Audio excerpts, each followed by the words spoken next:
রাজনীতিকে পরিবারতন্ত্র থেকে বের করা হবে। যশোর সাতক্ষীরায় জামায়াত আমির নির্বাচনী জনসভায় যোগ দিতে ময়মনসিংহের পথে তারেক রহমান।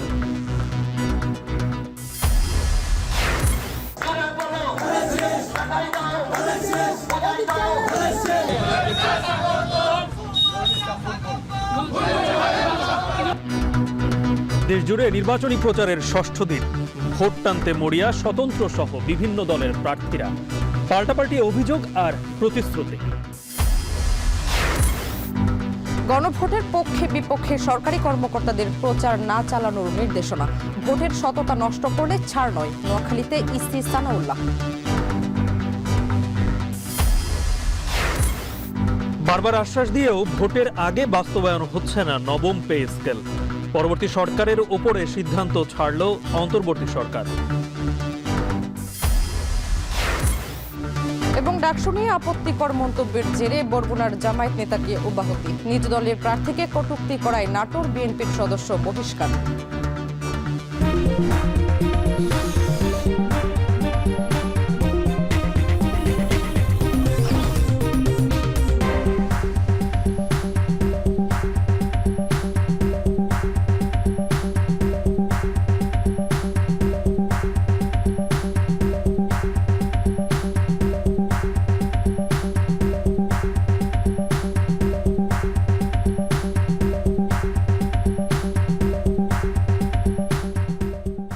স্বাগত এখন দুপুরে। পুরো আয়োজনে আপনাদের সঙ্গে আছি আমরা দুজন, আমি শামীমা শাম্মী। আমি গালিব ইবনে রিয়াজ। 11 দলীয় ঐক্য ক্ষমতায় গেলে সরকারি অর্থায়নে প্রশিক্ষিত করা হবে যুব সমাজকে। সাতক্ষীরার নির্বাচনী সমাবেশে এমন প্রতিশ্রুতি দিলেন জামায়াতের আমির। এ সময় জামায়াত সমর্থিত নারীদের হেনস্থার অভিযোগ এনে বিএনপির সমালোচনা করেন তিনি। এর আগে যশোরে নির্বাচনী সভায় রাজনীতিকে পরিবারতন্ত্র থেকে বের করে আনার ঘোষণা দেন ডাক্তার শফিকুর রহমান। বিস্তারিত দেখুন সানিম রিধার প্রতিবেদনে।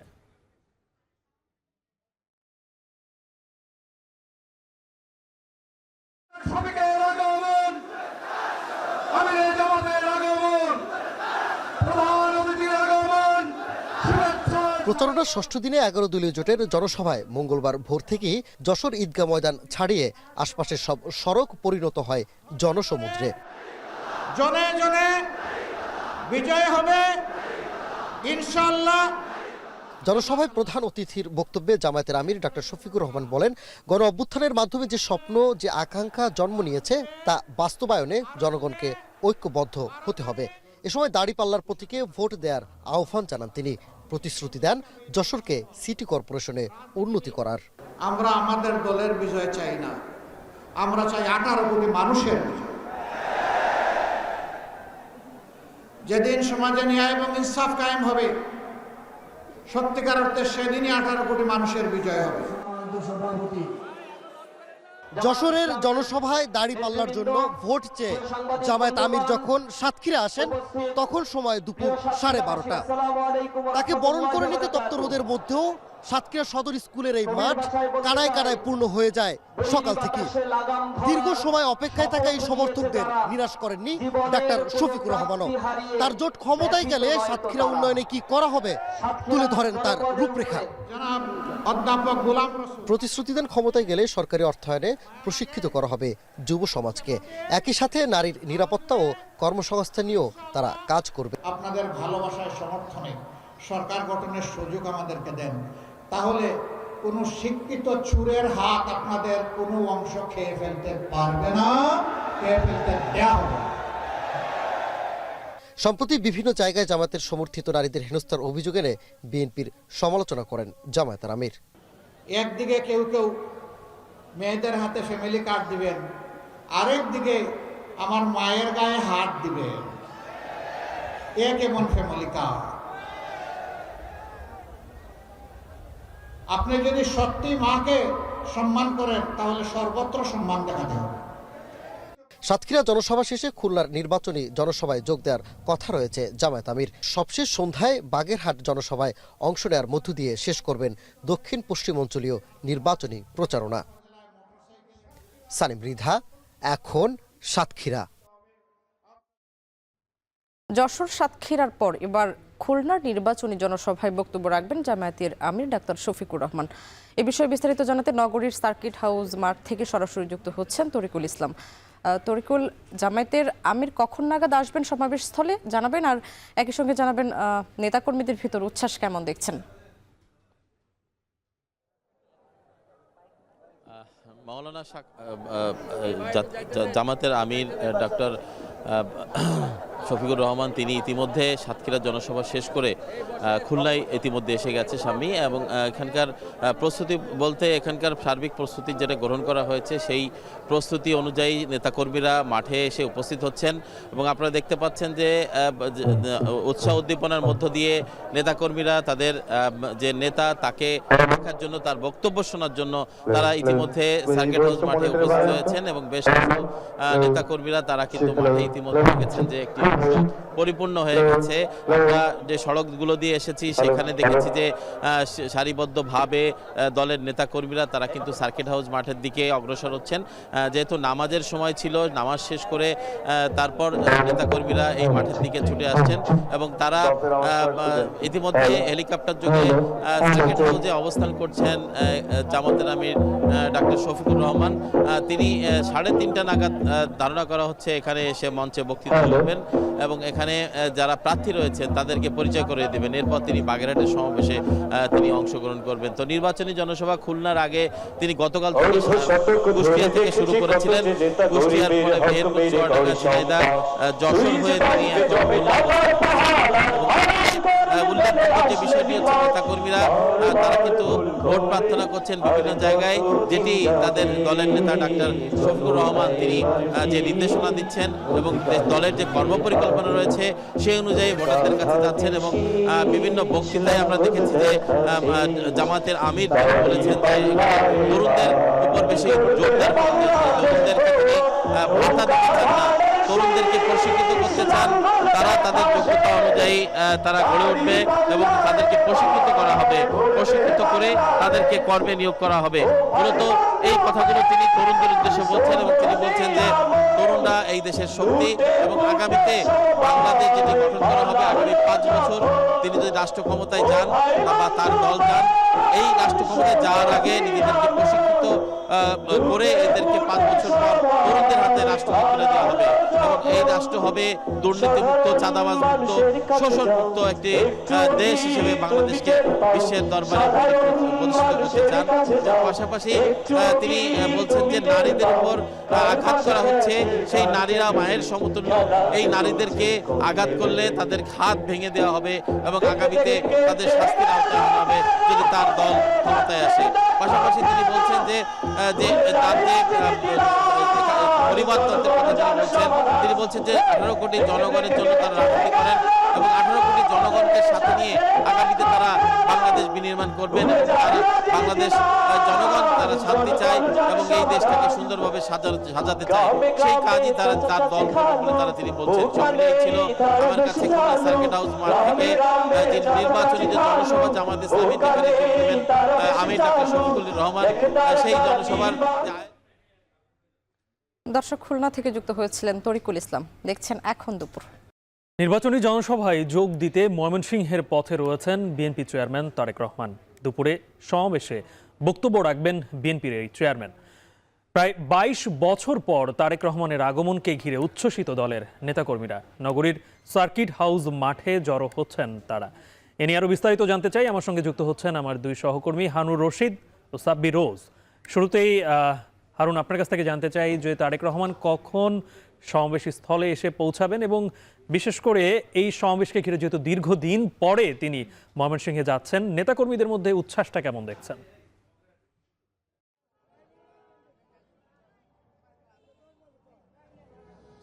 গালিব, আজকে তারেক রহমানের ময়মনসিংহ আগমনকে ঘিরে কিন্তু নেতাকর্মীরা বেশ উচ্ছ্বসিত। আমরা দেখছি যে তারা নেচে গেয়ে আনন্দ উচ্ছ্বাস প্রকাশ করে সার্কিট হাউস মাঠের যে জনসভাস্থল সেখানে কিন্তু আসছেন। আমরা যে জায়গাটিতে দাঁড়িয়ে আছি এটি সমাবেশস্থলের যে প্রবেশপথ, সেই প্রবেশপথ টাউন হল মোড়ে। এখান থেকে আমরা দেখছি যে দলে দলে বিএনপির নেতাকর্মীরা কিন্তু দলে দলে আসছেন এবং তারা এসে যে সার্কিট হাউস মাঠের যে জনসমাবেশস্থল সেই জনসমাবেশস্থলে কিন্তু যোগ দিয়েছেন এবং বিভিন্ন এলাকা থেকে থেকে ময়মনসিংহ জেলা সহ ময়মনসিংহ বিভাগের শেরপুর, জামালপুর, নেত্রকোনা সহ বিভিন্ন এলাকা থেকে বিভিন্ন ইউনিটের বিএনপির নেতাকর্মীরা কিন্তু নেচে গেয়ে উচ্ছ্বাস প্রকাশ করে এই সার্কিট হাউস মাঠের যে জনসমাবেশ স্থল সেই জনসমাবেশ স্থল কিন্তু এসেছেন। এবং আমরা যতটুকু জেনেছি ইতিমধ্যেই সার্কিট হাউস মাঠ কিন্তু কানায় কানায় পূর্ণ হয়ে গেছে নেতাকর্মীদের এবং সমর্থকদের। উৎসুক জনতা যারা তারেক রহমানকে দেখতে চান তাদের সেই উচ্ছ্বাসে কিন্তু একেবারে পরিপূর্ণ হয়ে গেছে এই সার্কিট হাউস মাঠ। আমরা দেখছি যে বিভিন্ন এলাকা থেকে কিন্তু দলে দলে মিছিল এখানে আসছে এবং মিছিলগুলো ময়মনসিংহ নগরীর যতগুলো রাস্তা রয়েছে, যতগুলো পথ রয়েছে, সবগুলো পথ আজকে মিলিত হয়েছে এই সার্কিট হাউস মাঠে।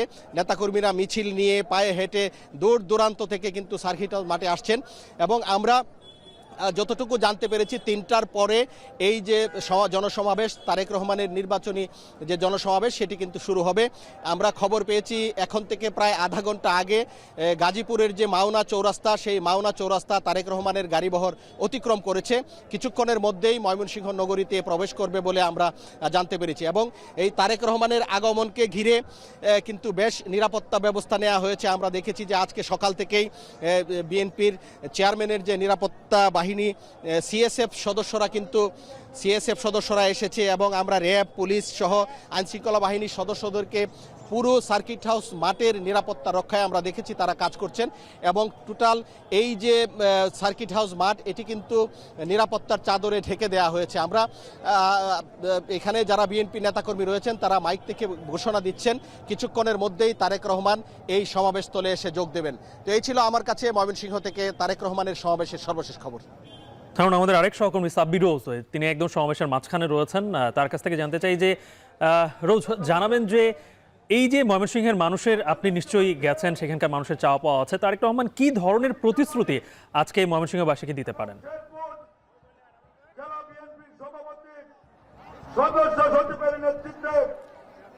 গালিব, মূলত এই সমাবেশটি কিন্তু নির্বাচনী সমাবেশ, যেটি এই 12ই ফেব্রুয়ারি অনুষ্ঠিত হতে যাচ্ছে ত্রয়োদশ জাতীয় সংসদ নির্বাচন। এবং এই নির্বাচনকে কেন্দ্র করেই মূলত এই নির্বাচনী সমাবেশটি করছে বিএনপি। তো মূলত বিএনপির যে বার্তাগুলো থাকছে, আমরা দেখেছি যে আগে সিলেট, চট্টগ্রাম যে বার্তাগুলো দেওয়া হচ্ছে, নির্বাচনী ইশতেহার, নির্বাচনী প্রতিশ্রুতি, যে বিএনপি ক্ষমতায় আসলে রাষ্ট্র কাঠামো বা কী ধরনের রাষ্ট্র প্রত্যাশা করছে, তারা সেই ধরনের প্রতিশ্রুতি কিন্তু থাকছে। এর মধ্যে তাদের বিশেষ করে তাদের 31 দফার নানা বিষয় কিন্তু তারা নিয়ে আসছেন। এবং মূলত আজকের যে বিষয়টি হচ্ছে সেটির একটি ভিন্ন রকম বিষয়, তা হচ্ছে যে দীর্ঘ বছর পরে বিএনপির এই শীর্ষ নেতা মূলত এই ময়মনসিংহে আসছেন। এবং ময়মনসিংহের কিন্তু আজ 3টি জেলা, ময়মনসিংহ বিভাগ সহ মোট 4টি জেলার যে 24টি প্রার্থী রয়েছেন, এই 24টি প্রার্থীকে যারা আসন্ন ত্রয়োদশ জাতীয় সংসদ নির্বাচনে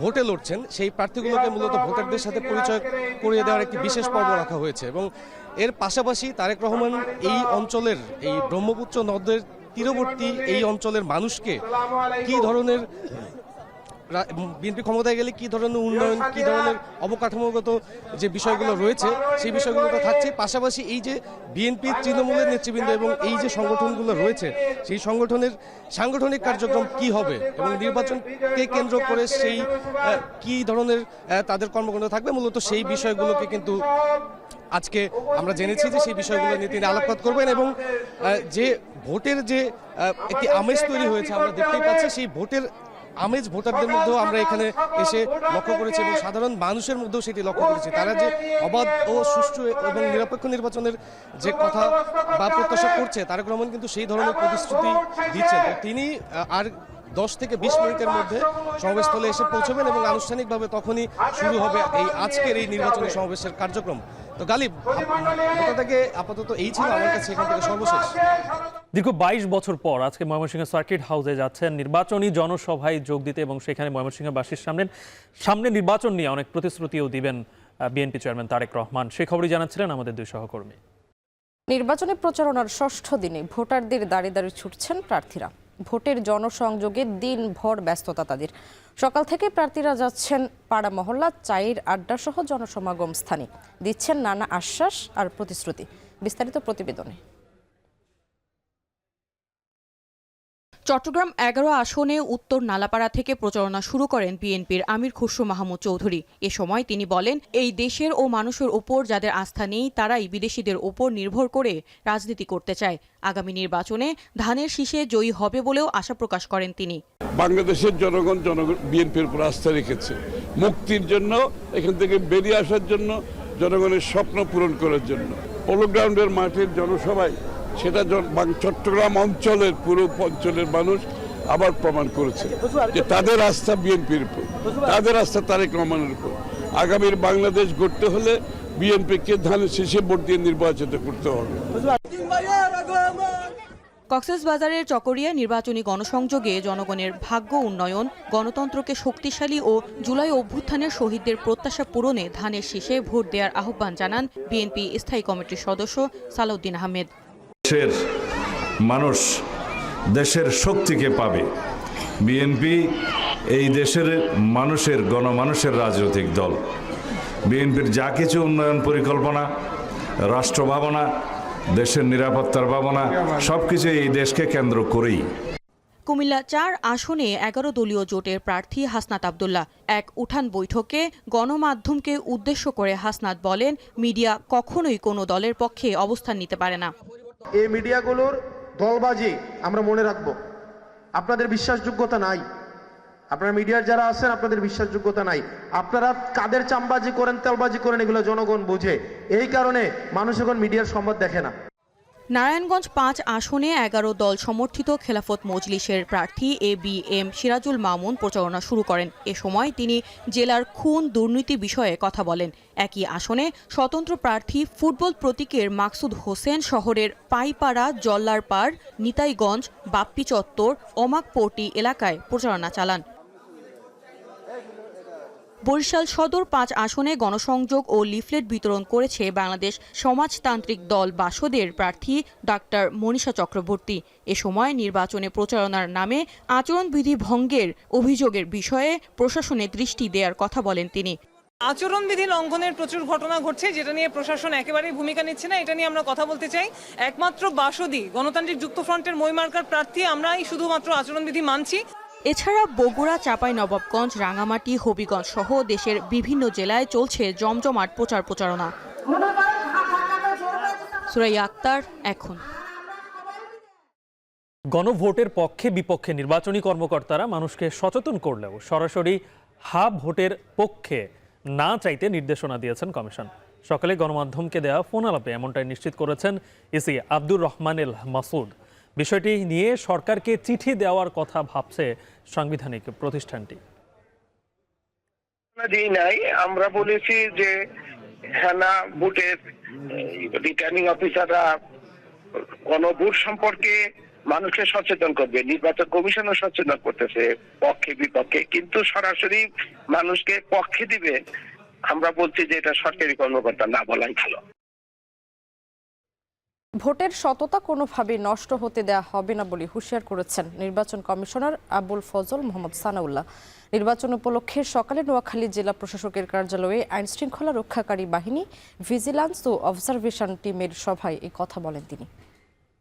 একটা পরিবেশ নিশ্চিত করতে হবে যেখানে শুধু রাজনৈতিক ওরিয়েন্টেশনের উপর ভিত্তি করে নয়, বয়স ভেদে, লিঙ্গ ভেদে, শারীরিক সক্ষমতা ভেদে সবাই যেন নির্বাচনে অংশগ্রহণ করতে পারেন, ভোট দিতে পারেন। ঢাকা 8 আসনে হাবিবুল্লাহ বাহার কলেজে এনসিপির প্রার্থী নাসিরউদ্দিন পাটোয়ারি নির্বাচনী প্রচারণায় নানাভাবে বাধা দেওয়ার অভিযোগ উঠেছে। অন্যদিকে ঢাকা 17 আসনের কড়াইল বস্তিতে তারেক রহমানের পক্ষে প্রচারণা চালাচ্ছেন বিএনপির নির্বাচনী পরিচালনা কমিটির প্রধান সমন্বয়ক আব্দুস সালাম।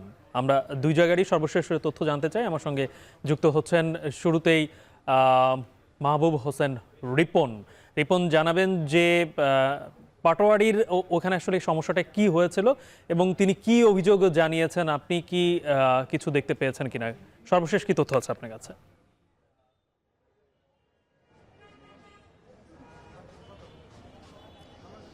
গালিব, আপনি যেমনটি বলছিলেন যে নাসিরউদ্দিন পাটোয়ারির উপরে হামলার ঘটনা ঘটেছে, এই ঘটনাটি ঘটেছে হাবিবুল্লাহ বাহার, যেটি ঢাকা ৮ আসনের একটি কলেজ।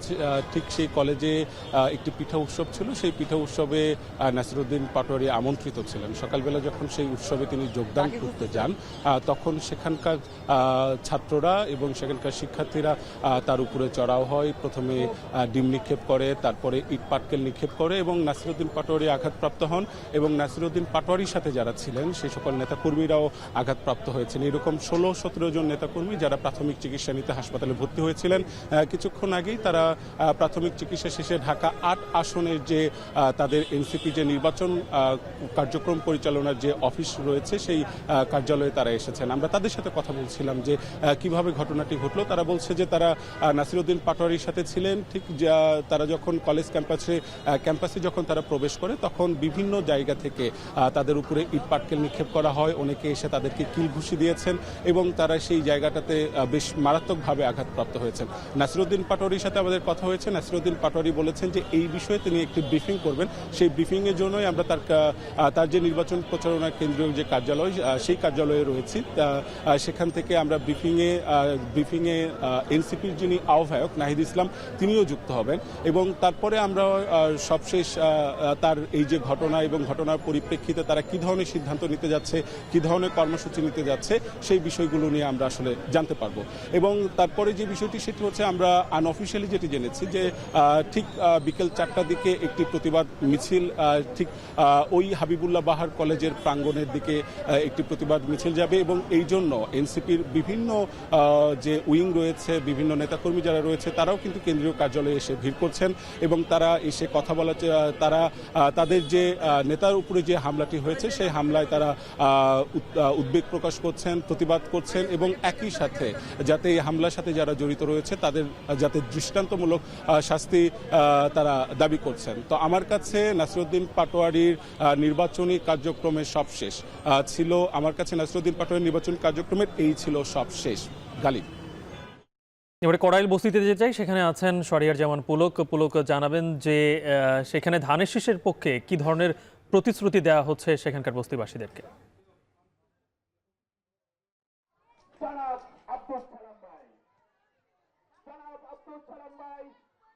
আমাদের মাঝে কিছুক্ষণের ভিতরে উপস্থিত হবেন, তাই আপনাদের দৃষ্টি আকর্ষণ করছি আপনারা দলে দলে যোগ দিয়ে উন্নয়ন ক্লাবে আসার তো নিশ্চয়ই শুনতে পাচ্ছেন মনে হয় আমাকে, জানাবেন যে সেখানে ধানের শীষের পক্ষে কি ধরনের প্রতিশ্রুতি।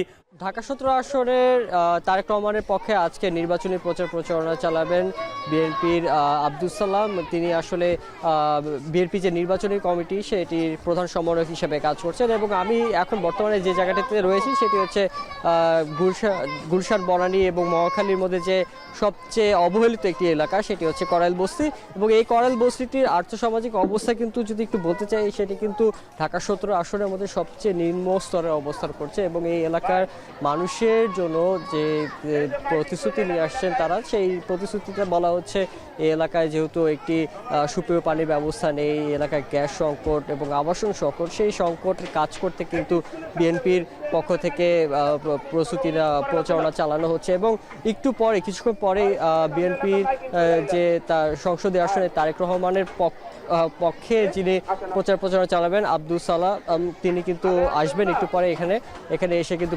প্রচারণা চালিয়ে যাবেন এবং আমরা এর আগে আব্দুল সালাম আসার আগে কিন্তু আমরা দেখতে পাচ্ছি তাদের হয়ে নেতাকর্মীরা যারা বিএনপি যারা নেতাকর্মীরা রয়েছেন তারা এই এলাকায় লিফলেট বিতরণ কর্মসূচি পালন করছেন এবং এই এলাকায় একটি আসলে প্রথম থেকে একটি সমস্যা, সেটি হচ্ছে নিরাপদ আবাসস্থল এবং নিরাপদ আবাসস্থলের পাশাপাশি এই এলাকায় একটি যেহেতু অনেক গ্যাঞ্জাম এলাকায় ঘিঞ্জি এলাকায় এবং এই এলাকায় কিছুদিন আগেও কিন্তু একটি বড় ধরনের অগ্নিকাণ্ডের ঘটনা ঘটেছিল এবং এই এলাকাকেই কিন্তু তারা বেছে নিয়েছে আজকে নির্বাচনী প্রচারণার জন্য এবং এই ছিল আমার কাছে বর্তমানে ঢাকা 17 আসনের থেকে সর্বশেষ পরিস্থিতি। নির্বাচনকে সামনে রেখে সারা দেশব্যাপী প্রতিটি আসনেই নির্বাচনে যারা প্রার্থী হয়েছেন তারা নির্বাচনী প্রচারণা করছেন। ঢাকা 17 আসন থেকে সর্বশেষ জানাচ্ছিলেন শরিয়ার জামান পুলক। জনগণের সমর্থন নেই জেনে পরিকল্পিতভাবে জামায়াতের নারী কর্মীদের উপর হামলা চালাচ্ছে বিএনপি। সংবাদ সম্মেলনে এমন অভিযোগ করেছেন দলটির নায়েবে আমির মোহাম্মদ তাহির। এ সময় প্রকাশ্যে এসব ঘটনা ঘটলেও নির্বাচন কমিশন নীরব ভূমিকা পালন করছে, যা জাতির সঙ্গে বেইমানি বলেও মন্তব্য করেন তিনি। আনফরচুনেটলি যারা বেশি বেশি করে চিৎকার করে নারী অধিকার এবং স্বাধীনতার কথা বলে, তারাই এখন দেখছি শুধু রাজনৈতিক কারণে নারীদের উপর হামলা করছে। এবং এটা শুধু নারীদের উপর করছে না, সারা দেশে আপনারা দেখছেন যে বিভিন্ন কনস্টিটুয়েন্সিতে ইতিমধ্যে হামলা শুরু হয়েছে। বক্তৃতা জিব্বা কেটে দেওয়ার কথা বলা হচ্ছে, হাত নিয়ে যেতে পারবে না, জামাতকে ভোট দিলে, সেরকম কথা হচ্ছে। এটাই মনে হচ্ছে আজকে আমাদের প্রতিপক্ষ দলের একটা প্রধান স্ট্র্যাটেজি, যে তারা জানে যে জনপ্রিয়তার দিক থেকে জনগণের রায় পাওয়ার সম্ভাবনা কম, সুতরাং কেন্দ্র দখলেই জিতার জন্য তাদের অন্যতম প্রধান মাধ্যম। এদিকে ঢাকা বিশ্ববিদ্যালয় ও ডাকসু নিয়ে বেফাস মন্তব্যের জেরে বরগুনা জেলা জামায়াতের রুকন শামীম আহসানকে জেলার সহকারী সেক্রেটারির দায়িত্ব সহ সংগঠনের সব ধরনের দায়িত্ব থেকে অব্যাহতি দেওয়া হয়েছে। দুপুরে জেলা জামায়াতের আমিরের সই করা বিবৃতি প্রকাশ করা হয়। বলা হয়, ঢাকা বিশ্ববিদ্যালয় নিয়ে বেফাস মন্তব্য করায় জামায়াতের ভাবমূর্তি ক্ষুণ্ণ হয়েছে। অন্যদিকে নাটোর 1 আসনের বিএনপি প্রার্থী ফারজানা শারমিন পুতুলকে কটূক্তি করায় জেলা বিএনপির সদস্য রঞ্জিত কুমার সরকারকে বহিষ্কার করেছে বিএনপি। দুপুরে জেলা বিএনপির সদস্য সচিব আসাদুজ্জামান আসাদ স্বাক্ষরিত প্রেস বিজ্ঞপ্তিতে এ তথ্য নিশ্চিত করা হয়।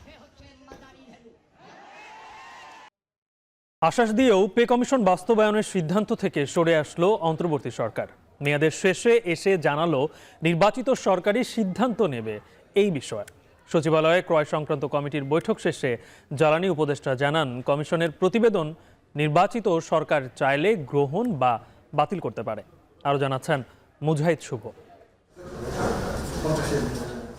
2015 সালে ঘোষিত হয়েছিল সবশেষ পে স্কেল। 10 বছরের ব্যবধানে আবারও আশায় বুক বেঁধেছিলেন সরকারি কর্মকর্তা কর্মচারীরা। প্রত্যাশা অনুযায়ী গঠন করা হয়েছিল কমিশন, প্রতিবেদনও জমা দিয়েছেন তারা। কিন্তু বারবার আশ্বাস দিয়েও শেষ পর্যন্ত পে স্কেল বাস্তবায়নের সিদ্ধান্ত থেকে পিছিয়ে এসেছে অন্তর্বর্তী সরকার। নির্বাচিত সরকারের ঘাড়ে ন্যস্ত করেছে বাস্তবায়নের দায়িত্ব।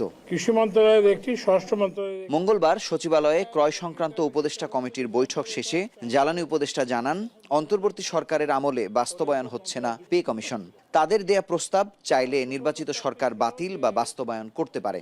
পে কমিশন করা হয়েছে, পে কমিশনের রিপোর্টটাই শুধু দেওয়া হয়েছে, এটার কিন্তু বাস্তবায়নের কোনো সিদ্ধান্ত এখন হয় নাই। তো সুতরাং এই অন্তর্বর্তী সরকার যেহেতু আর মাত্র 15 দিন আছে, এখন আমরা এই ব্যাপারে কোনো পদক্ষেপ গ্রহণ করতে চাই। পরবর্তী সরকার তো is free to do anything.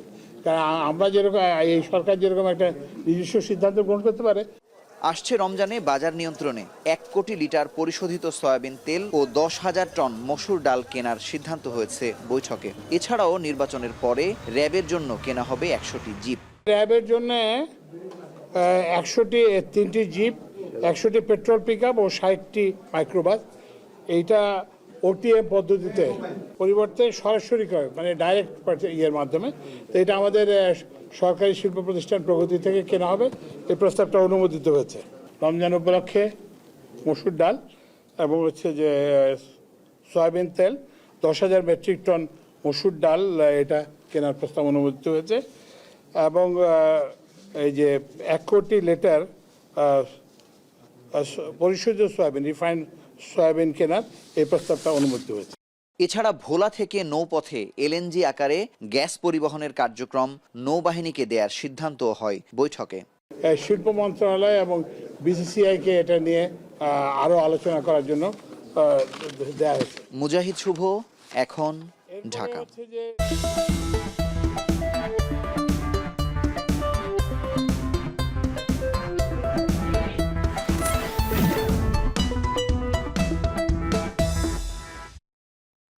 নির্বাচন ঘিরে বরগুনার রাজনীতির মাঠ বেশ সরগরম। উপকূলীয় এই জেলায় আলোচনার কেন্দ্রে নারী ভোটাররা। সংখ্যাগরিষ্ঠ নারীরা এবার শুধু মার্কা নয়, বরং নিরাপত্তা ও কর্মের নিশ্চয়তা চান। সুজনা কোনের প্রতিবেদন। আসন্ন সংসদ নির্বাচন ঘিরে উত্তাপ ছড়িয়েছে মৎস্য ও কৃষি প্রধান জেলা বরগুনায়। তবে এই রাজনৈতিক উত্তাপের মাঝেও একটু ভিন্নভাবে ভাবছেন নারী সমাজ। এই জেলার অর্ধেকেরও বেশি নারী ভোটার রয়েছে। তাদের কাছে ভোট মানে নিরাপত্তা আর অধিকারের লড়াই। বরগুনার ইটবাড়িয়া গ্রামের আলমতি বেগম। এক মেয়েকে নিয়ে চলছে তার জীবন সংগ্রাম। এবারের ভোট নিয়ে তার চাওয়া এমন এক নেতৃত্ব যারা রান্নাঘরের স্বস্তি ফেরানোর পাশাপাশি তৈরি করবেন কর্মসংস্থানের সুযোগ। আগামী সরকারের কাছে যদি আমি এই মেয়েটার একটা চাকরি দেয় সরকার, তাই আমি একটু খাই পেটে শান্তিতে থাকতে পারি। রাস্তা থেকে কর্মক্ষেত্রে নিরাপদ পরিবেশ নিশ্চিত এবং ঋণ সুবিধা দিয়ে নারী উদ্যোক্তাদের উন্নয়ন ত্বরান্বিত করাই জেলার কর্মজীবী নারীদের নতুন সরকারের প্রতি চাওয়া। যে যোগ্য প্রার্থী তাকে আমরা ভোট দেব। ভোট কেন্দ্রে গিয়ে যেন শান্তিমতন ভোট দিতে পারি। কর্মসংস্থানের বিষয়টা নিয়ে একটু কাজ করা উচিত, নারী উদ্যোক্তা তৈরি করা উচিত। বরগুনার ৬টি উপজেলা নিয়ে ২টি আসনে মোট ভোটার সংখ্যা ৮,৫৭,২০৩ জন। ২ আসনে পুরুষ ভোটারের চেয়ে নারী ভোটার বেশি ৩,০৬৪ জন। তাই আগামীর জনপ্রতিনিধি বাছাইয়ে প্রধান ভূমিকায় এই নারী সমাজ। সুজনা কোন, এখন, বরগুনা।